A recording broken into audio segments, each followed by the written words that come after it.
Vaovao hafa tanteraka kosa indray raha nanomboka nitokana ny 10 jona lasa teo ny piasan'ny fananantany ny mpikambana ao anatin'ny syndicat nivondronan'ireo injiniera miasa eo anivon'ny topo kosa dia nivory ny 8 sy ny 9 jona lasa teo ary nanamafy izy ireo fa manohy ny asan'ny piasan'ny topo dio jerentsika ny fanadidina.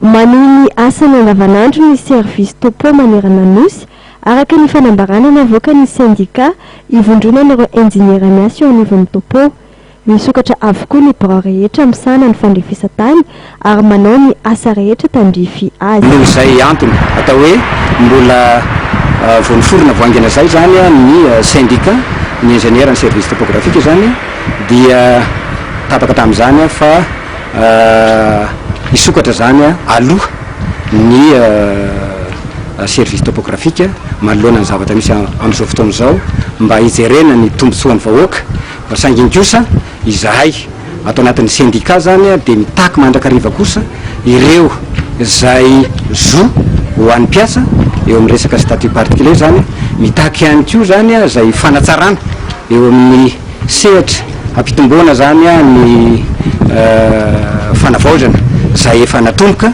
ary fanatsarana zay atao fanavaozana zay mba hanomezana fahafapoa anireo mpanjifa.